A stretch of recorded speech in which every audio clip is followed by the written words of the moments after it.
Good day, this is JNN Weekday News. I'm Lafayne Wigan. Here now are the top stories. A joint operation involving members of the Revenue Protection Division RPD and major organized crime and anti-corruption agency MOCA got underway this morning in the corporate area. MOCA says the operation relates to irregularities and fraudulent activities totaling several $1 million which were uncovered through the Ministry of Finance and Planning's continued modernization efforts and adherence to strict protocols laid down by the Central Treasury Management System CTMS and the principles of public financial management. 5 persons have so far been detained. Preparations for the Tivoli Commission of Inquiry are in high gear as the process of interviewing potential witnesses began today. This follows a public request made last week for persons wishing to give evidence or make written presentations to contact the Commission's Secretariat. The Commission's Secretary Maria Jones said persons have responded. She outlined that the interviewing process will seek to provide assistance to the potential witnesses in putting together their written statements. All witnesses testifying at the inquiry must provide a written statement and copies of documents to be presented for the Commission's consideration.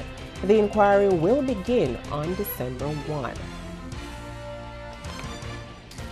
Meanwhile, the Jamaica Labour Party JLP is demanding a curtailment of government expenditure on phone calls and an explanation for the $5 million in phone bills.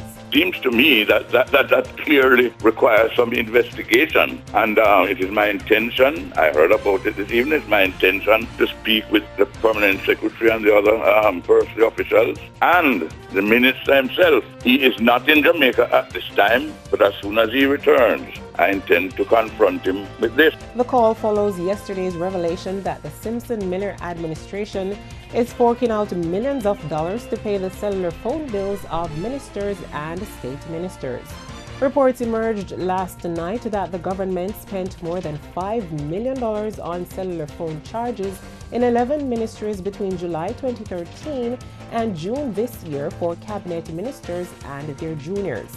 Among the alarming figures, the Foreign Affairs State Minister Arnoldo Brown's bill was the highest at $1,090,000 for the 12-month period. JLP General Secretary Dr. Horace Chan says in light of the country's fiscal challenges, the amount being spent on the bills will be viewed negatively. It may come up elsewhere in Parliament for discussion, but we need a proper explanation and we need the government to, in fact, remind its ministers of the challenge the country faces. I recall when the JLP government had only there for 4 years, they serious restriction on travelling and also restrict and had us look at how we manage our telephone bills as well at the time. This is something that the Prime Minister insisted on. These kind of enormous bills are not in keeping with a government that is going through putting the country through a serious austerity program. And in sports, the selection committee of the Courtney Walsh Award for Excellence says it stands by its decision to select 4-time Olympic and World Championship relay gold medalist Michael Frater as the 2014 winner.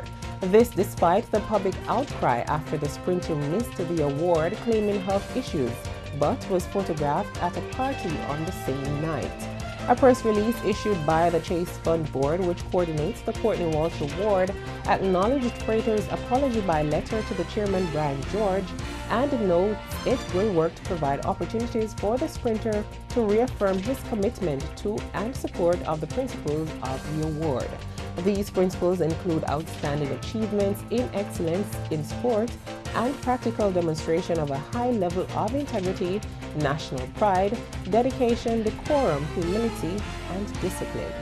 And those were the headlines for this hour. You can watch or live stream at JamaicaNewsNetwork.com. I'm Lafayne Wigan, and this is JNN News Worth Watching.